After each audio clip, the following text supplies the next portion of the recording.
오늘 우리에게 주시는 하나님의 말씀 마가복음 6장 1절부터 6절까지 말씀입니다. 마가복음 6장 1절부터 6절까지 말씀. 저와 함께 한 절씩 교독하시겠습니다. 예수께서 거기를 떠나사 고향으로 가시니 제자들도 따르니라. 안식일이 되어 회당에서 가르치시니 많은 사람이 듣고 놀라 이르되 이 사람이 어디서 이런 것을 얻었느냐? 이 사람이 받은 지혜와 그 손으로 이루어지는 이런 권능이 어찌 됨이냐? 이 사람이 마리아의 아들 목수가 아니냐? 야고보와 요셉과 유다와 시몬의 형제가 아니냐? 그 누이들이 우리와 함께 여기 있지 아니하냐 하고 예수를 배척한지라. 예수께서 그들에게 이르시되 선지자가 자기 고향과 자기 친척과 자기 집 외에서는 존경을 받지 못함이 없느니라 하시며, 거기서는 아무 권능도 행하실 수 없어 다만 소수의 병자에게 안수하여 고치실 뿐이었고 그들이 믿지 않음을 이상히 여기셨더라. 아멘. I don't care 믿음 생활이라는 제목으로 하나님의 말씀 선포하겠습니다. 오늘 설교 제목은 2NE1 노래와 아무 상관이 없다는 점 말씀드리고요. 우리 교회는 대한예수교 장로회 통합 측에 소속된 교회입니다. 교단에 소속된 교회이기 때문에 교단이 지정하는 여러 가지 교회의 기본적인 의무들이 있어요. 그 의무 중 하나가 1년에 2번씩 상급 기관인 노회에 가가지고 거기서 여러 가지 교회 재정이나 현황에 대해서 보고를 하고 도장을 꽝꽝꽝 받아와야 하는 그런 절차가 있습니다. 이제 우리 교회는 이제 천안 아산노회에 속해 있는데요. 그 천안 아산노회 사무실에 가서 이제 1년에 2번씩 이제 도장을 받는데 그거를 감수하시는 목사님이 계세요. 이 지역에 오래 계셨던 분이시고 아주 명망 있는 분이십니다. 제가 그분과 지금까지 한 5년 동안 도장 받은 횟수가 8번은 될 겁니다. 그리고 따로 식사한 것까지 9번은 뵀을 겁니다. 그분이 저를 볼 때마다 질문이 바뀌는 게 한 번도 없습니다. 애가 몇 살이야? 5년 동안 단 한 번도 그 지분이 바뀐 적 없어요. 애가 몇 명이야? 애가 몇 살이야? 그것만 매번 물어봐요. 매번 제 대답은 똑같습니다. 없는데요? 없는데요? 없는데요? 처음에는 몇 번 그게 한 3번까지는 그러실 수 있지. 4번부터는 기분 나쁘더라고요. 그래서 5번째가 됐을 때부터 제가 생각이 바뀌었습니다. 어떤 생각이 바뀌었냐? 그래, 저 사람은 나한테 관심이 없어. 관심이 없으니까 똑같은 질문 8번 물어보는 거예요. 그렇죠? 그러면 나한테 관심이 없는, 그리고 내 인생에서 별로 중요하지 않은 1년에 딱 2번, 그것도 5분, 1년 통틀어서 10분도 채 만나지 않을 사람의 그 말 따위에 내가 아파할 이유가 있나? 기분 나빠할 이유가 있나? 전혀 없더라고요. 그래서 제가 잠깐 짧게 깨달은 인생의 진리가 하나 있습니다. 방향과 목적이 분명하면 상처받거나 흔들리지 않습니다. 방향과 목적이 분명하면 상처받거나 흔들리지 않아요. 그래서 우리에게 때로는 필요한 삶의 자세가 I don't care예요. 신경 안 써. 상관없어. 관심 없어. 여러분, 나한테 돈 10,000원어치 값어치도 없는 사람의 그런 행동이나 말 때문에 내가 굳이 고민하고 굳이 기분 나빠하고 굳이 그것 때문에 쓴 커피 한 잔 마실 이유가 뭐예요? 돈 아까워. 그럴 필요가 전혀 없어요. 자, 그런데 인생의 방향과 목적이 분명하지 않으면 딴 데서 딴 거 찾다가 딴 거에 넘어져요. 대표적인 예로 하나만 들어볼게요. 아이들이 이제 학교 말고 학원에 다니는 목적이 뭡니까? 오직 하나, 성적 향상입니다. 그런데 가끔씩 애들 중에는 학원을 친구와 교제하려고 다니는 애들이 있어요. 방향과 목적이 이상해진 거예요. 그러면 그 친구랑 뽀개지면은 학원도 뽀개지는 거예요. 자, 그렇게 방향과 목적이 애매모호하니까 거기서 괜히 상처받고 거기서 괜히 힘들고 그런 겁니다. 자, 그런 면에서 직장 생활은 단순하죠. 왜 우리가 바깥에 나가서 돈 벌면서 마음의 상처를 덜 받습니까? 어차피 돈 벌라고 만났잖아요. 그러니까 그 사람 말에 그렇게 막 마음에 신경 쓰여요? 아니지 않습니까? 나는 내 일하고 돈 벌면 되고 너는 네 일하고 네 돈 벌면 되는 거예요. 자, 그렇게 서로가 서로에게 방향과 목적이 분명하니까 선을 지키게 되는 겁니다. 그러면서 상처 주거나 상처받거나 하는 일들이 물론 있겠지만 적어지는 거죠.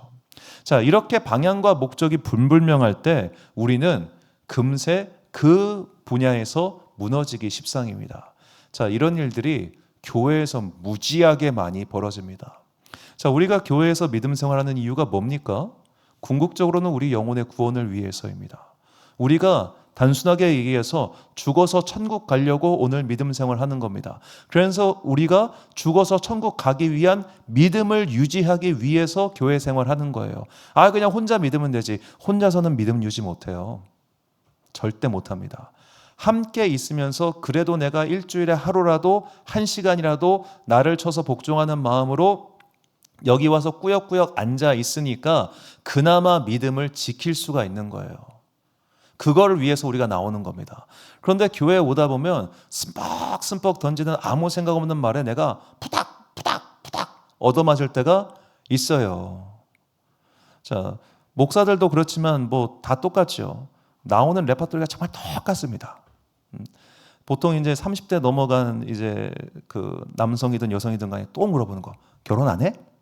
남자친구 없어? 소개시켜 줄 거요? 아니잖아요. 자기가 그런 것도 하면서 괜히 스뻑스뻑 말을 해요. 그런 말들이 사실은 되게 실례예요. 되게 실례예요. 그런데 그런 말들을 그냥 우리 아무 생각 없이 뱉어요. 제가 애가 몇 살이야 다음에 많이 들은 말이 뭐일 것 같아요? 입양 안 해요? 당신이 나으세요. 자기도 안 하면서 왜 나한테 그런 얘기를 해요?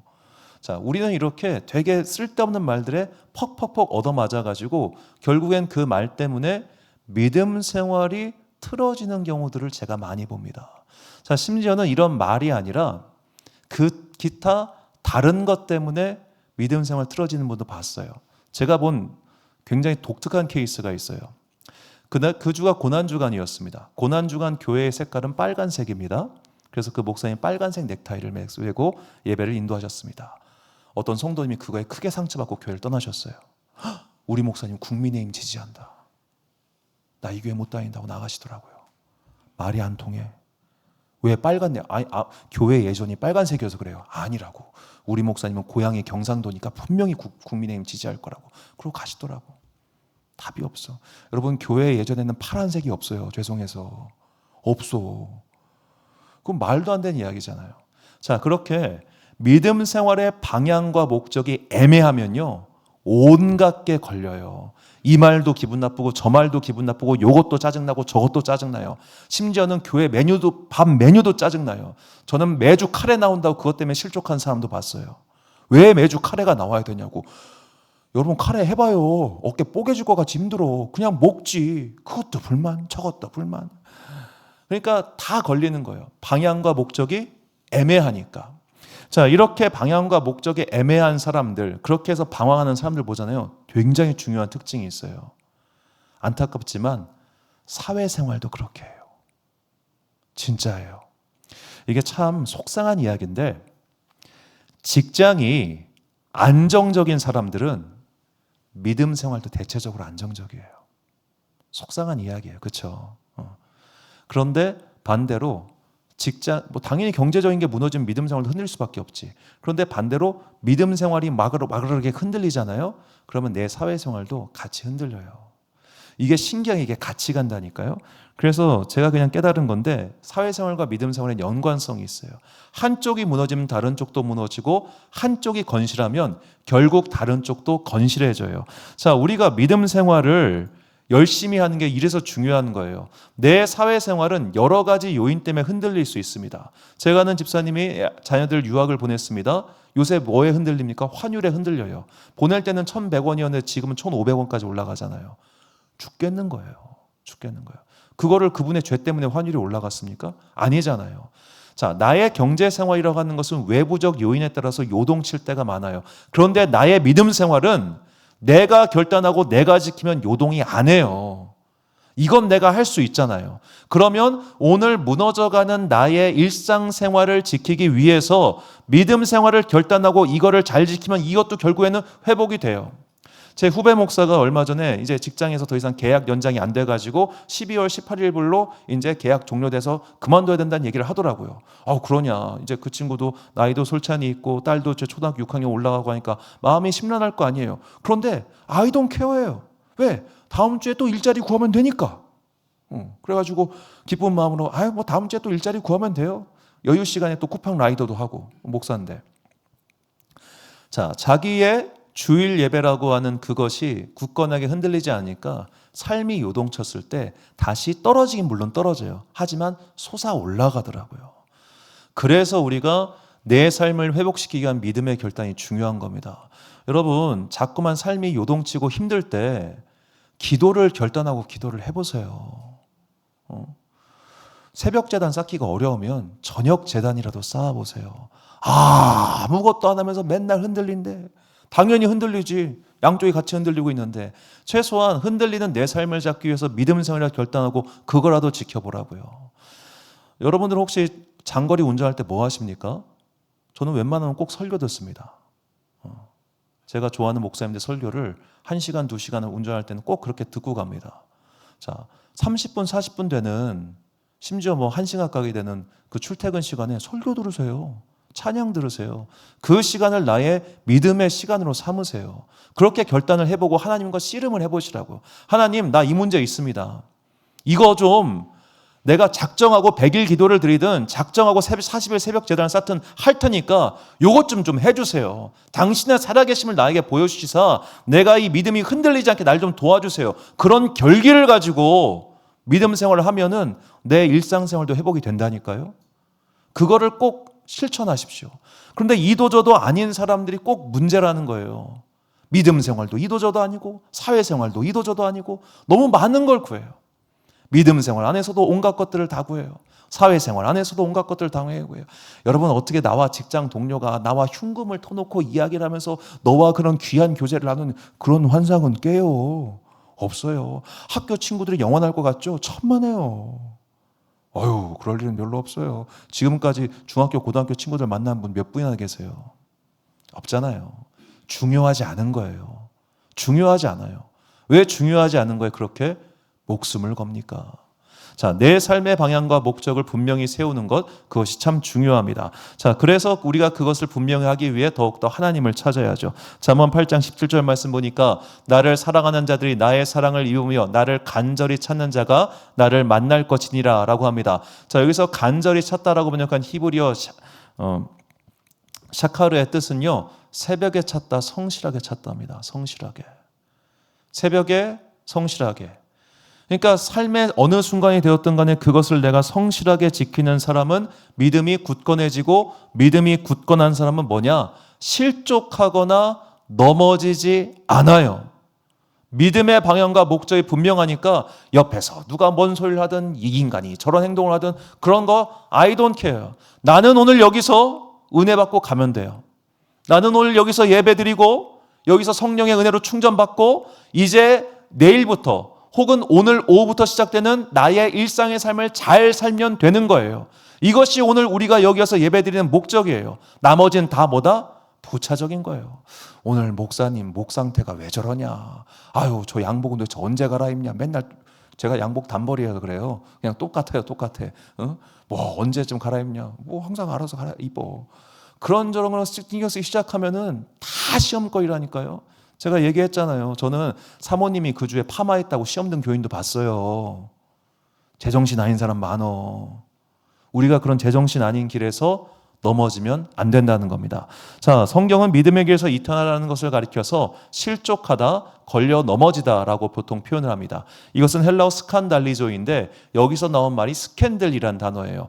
자, 우리가 이제 최근에 좀 연예계가 시끄러웠죠.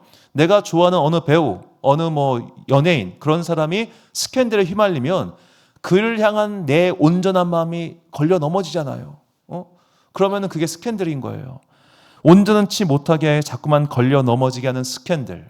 자, 이렇게 걸려 넘어지는데 쓸데없는 것들 때문에 걸려 넘어진 이야기가 바로 오늘 본문의 이야기입니다. 자, 본문 3절 말씀 보니까 이 사람이 마리아의 아들 목수가 아니냐, 야고보와 요셉과 유다와 시몬의 형제가 아니냐, 그 누이들이 우리와 함께 여기 있지 아니하냐 하고 예수를 배척한지라. 자, 여기서 배척한지라라고 번역한 헬라어가 스칸달리조인데, 그래서 다른 번역판에 보면은 예수로 말미암아 실족한지라. 예수님의 고향 사람들이 예수님으로 말미암아 실족했어요. 그런데 그 실족한 이유가 뭐냐면은 나 쟤 어릴 때 봤는데? 나 쟤 어릴 때 알아. 야, 쟤 쟤네 형 아니야. 야, 저기 오빠야, 오빠. 야, 알아. 너 선지자였어? 네가 기적을 일으킨다고? 무슨 소리야? 나도 어릴 때 봤는데. 이것 때문에 안 믿었다는 거예요. 차라리 예수님의 말씀을 듣고 그거를 부인했던 바리새인이 나아요. 아예 들을 생각도 없어요. 쟤네 형, 쟤네 오빠.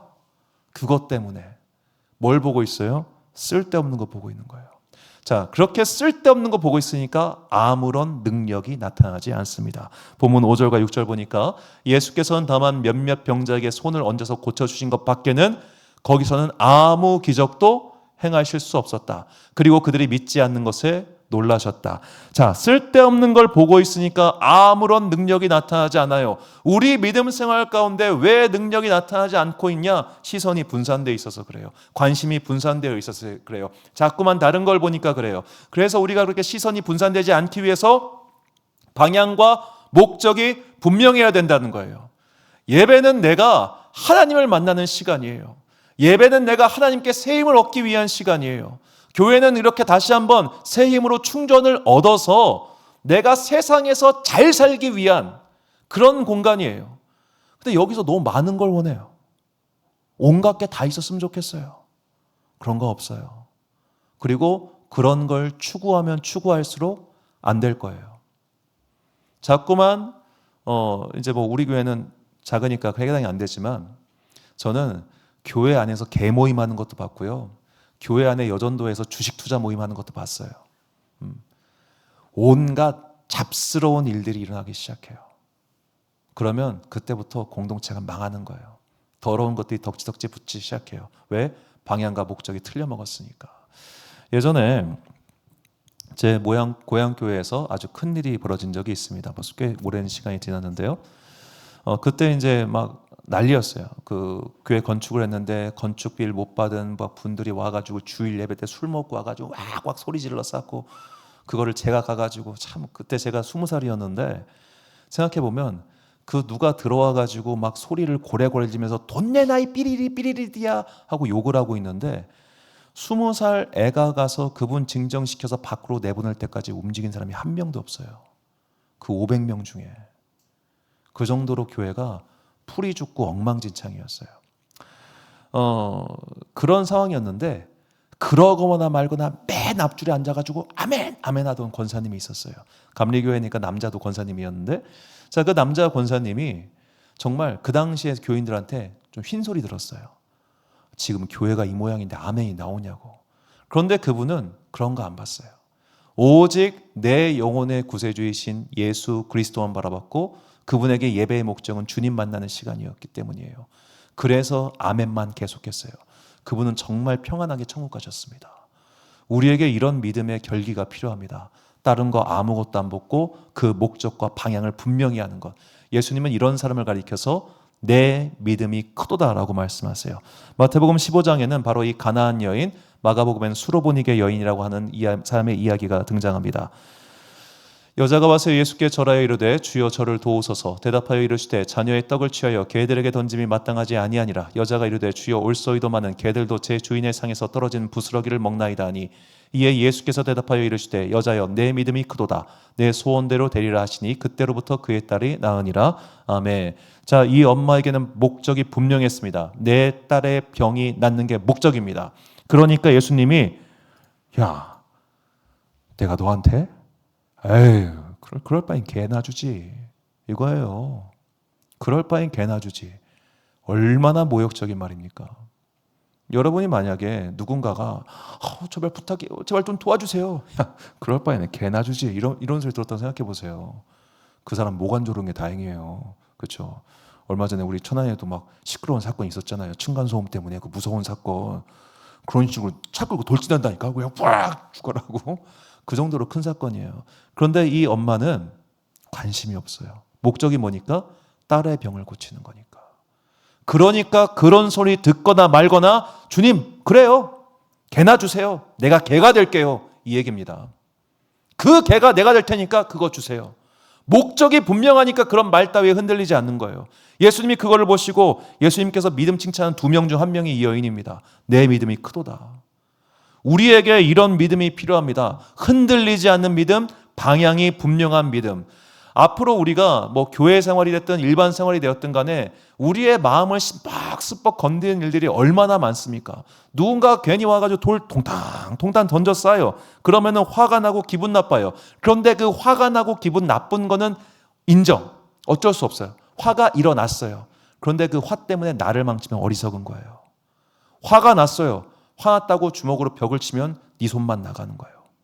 화가 났다고 내가 김을 파손하면 돈만 더 나가는 거예요. 자, 우리가 그런 어리석은 선택을 할 때가 되게 많아요. 순간의 분을 못 이겨요. 순간에 이거를 이기질 못해. 왜? 방향과 목적이 어지럽기 때문이에요. 방향과 목적이 어지러운 사람들은 도발에 넘어가요.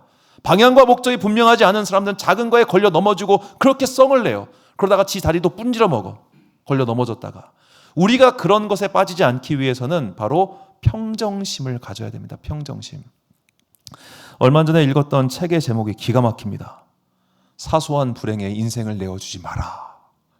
책 제목이 그야말로 모든 걸 말해주고 있지 않나요?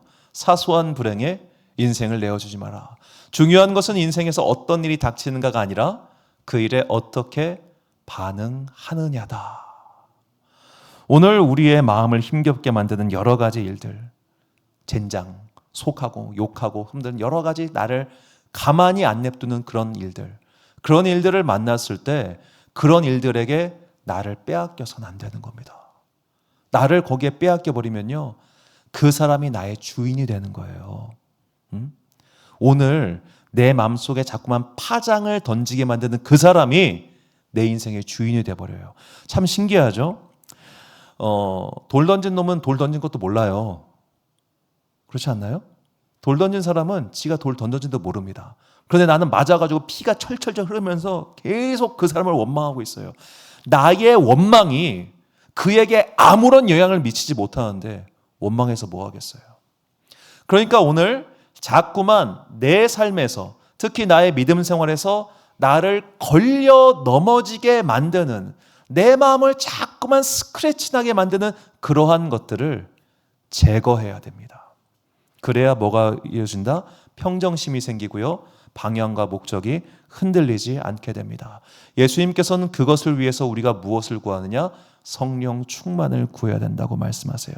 요한복음 15장 26절과 16장 1절 말씀 보니까 내가 아버지께로부터 너희에게 보낼 보혜사 곧 아버지께로부터 나오시는 진리의 성령이 오실 때에 그가 나를 증언하실 것이요 내가 이것을 너희에게 이름은 너희로 실족하지 않게 하려 함이니 아멘. 성령 충만한 사람은 흔들리지 않아요. 성령 충만한 사람은 넘어지지 않아요. 성령 충만한 사람은 남이사 뭐라 하든 관심이 없어요. 왜? 그는 하나님의 음성에 귀를 기울이는 사람이니까. 하나님의 음성에 귀를 기울이는 사람은 누가 뭐라고 하든 말든 상관없어요. 그는 그날 받아야 될 은혜의 분량을 채우고 돌아가는 사람입니다. 제일 현명한 사람입니다. 그렇지 않습니까? 주일날 와가지고 오늘 내가 받아야 될 은혜의 분량을 채우고 돌아가는 사람이 제일 현명한 사람이지.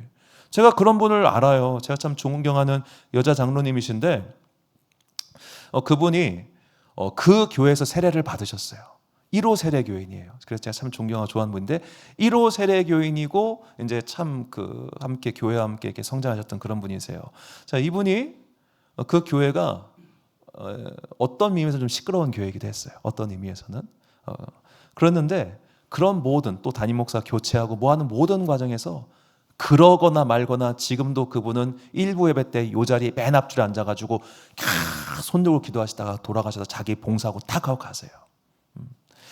제가 제일 걱정하는 게 뭐냐면은 교회 부엌이에요. 여러분, 교회 부엌에서 어마어마한 일들이 일어나요. 진짜 한 성도가 만약에 100명쯤 되었을 때 어쩔 수 없이 봉사를 꾸려서 식당 봉사를 하잖아요. 어마어마한 일들이 일어나요. 진짜. 어느 때는 식당 폭파시키고 싶을 때 정말 많았어요.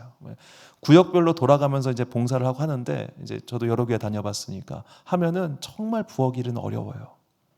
그 부엌에서 온갖 잔소리들이 날라와요. 이게 보니까 사람마다요 부엌하는 일 스타일이 다 달라요. 여러분 여기 여성분들 4분만 딱 부엌에 갖다 놓고 일 시켜보면은 행주 빠는 법도 다를걸? 진짜 다 지각각이에요. 그러면은 그런 거 하나하나가 되게 신경 쓰이고, 왜 저걸 저렇게 닦아, 저거 저렇게 닦으면 안 되는데, 맨날 이 생각만 한다니까. 거기에 꽂힌 거예요. 방향과 목적이 뭡니까? 밥 먹고 가는 거예요, 그냥. 그거 안 중요해요. 별 중요하지도 않은 거 가지고 심지어 저는 이게 카레 만들 때 야채 넣는 순서 때문에 싸우는 권사님들 봤는데 너무 한심하지 않아? 하나도 안 중요해요. 그렇게 중요하지 않은 문제 때문에 시험 들고 낙심하고 곤고함에 쌓여가지고 교회 떠나버리고 믿음 잃어버리고, 그건 애당초 그가 믿음 생활에서 잘못된 것을 구했기 때문입니다. 사람의 인정과 사람의 사랑을 구했기 때문입니다. 오늘 우리는 사람 보려 나온 게 아니잖아요. 저 보러 오셨습니까? 굳이 이 얼굴을?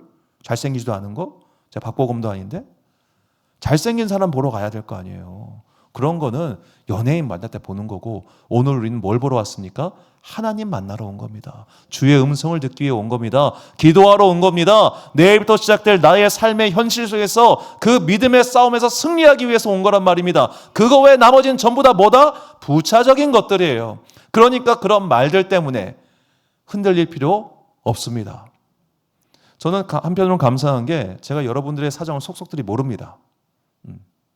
알아서 뭐 할 거예요? 안 그렇습니까? 저는 그냥 여러분들이 저에게 기도 요청하시는 것들에 대해서 열심히 기도하면 됩니다. 그리고 항상 구합니다. 성령님, 말할 수 없는 탄식으로 임하시는 성령님, 제가 다 알지 못하는 저들의 기도 제목도 주여 응답하여 주옵소서. 저는 이렇게 기도합니다. 알아도 되고 몰라도 됩니다. 그것이 우리의 믿음의 교제에 아무런 지장이 없어요. 괜히 너의 집 숟가락이 몇 개인가까지 궁금해할 이유가 없단 말입니다. 너미사 직장 생활을 하든 말든, 너미사 자녀가 있든 없든, 그게 내 구원과 뭔 상관인데 왜 그렇게 쓸데없는 오지랖을 부리면서 말이 선을 넘어가요? 내가 그런 사람이 돼도 안 되고, 또 내가 그런 것에 넘어질 필요도 없는 겁니다. 자, 특히 우리의 말과 행동이 선을 넘어서 누군가에게 신뢰가 되지 않기 위해 주의해야 됩니다. 바울이 말합니다. 고린도서 8장 12절과 13절. 이같이 너희가 형제에게 죄를 지어 그 약한 양심을 상하게 한 것이 곧 그리스도에게 죄를 짓는 것이니라. 그러므로 만일 음식이 내 형제를 실족하게 한다면 나는 영원히 고기를 먹지 아니하여 내 형제를 실족하지 않게 하리라. 아멘. 자, 예를 들어 제가 문신을 했다 칩시다. 한 적은 없습니다. 했다 칩시다. 그 문신함과 나의 영혼의 구원이 무슨 상관입니까? 없어요. 그런데 목사가 문신하면 성도들이 이럴 거 아니에요. 그러니까 안 하는 거예요. 물론 아파서 안 하는 것도 있어요. 나 끔찍해 싫어.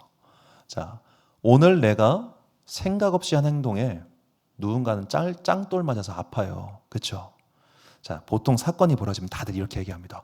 나는 그럴 의도가 아니었어요. 내가 말하는 거는 그런 의도가 아니야. 맞아요. 그런 의도가 아니었을 거예요. 그런데 누군가는 당신이 생각 없이 던진 돌에 맞아서 피가 흐르고 있어요. 그러면 돌을 들지 마요. 왜 심심하다고 돌 들고 까딱 있다가 툭 던져. 그러니까 누군가는 맞지. 때로는 기물이 파손되고. 안 던지면 될 거 아니에요. 안 던지면. 입을 다물어요. 애들 생각은 똑같아요. 입을 다물고 손을 펴세요. 듣기만 해도 돼요. 그런 나의 스푸스러운 행동, 선을 넘는 것들이 누군가의 가슴에 대못을 꼽고 넘어지게 한다면 그 주님께 죄 짓는 겁니다. 내가 죄를 짓는 주체가 돼서도 안 되겠고, 내가 시험 걸려서 넘어진다면 더더욱 속상하고 손해보는 일이죠. 자, 믿음에서 본령과 관계없는 그런 쓸데없는 것들 때 넘어지지 않기 위하여 내 믿음의 방향과 목적을 분명히 설정하고 그 방향으로 올곧게 나아갑시다.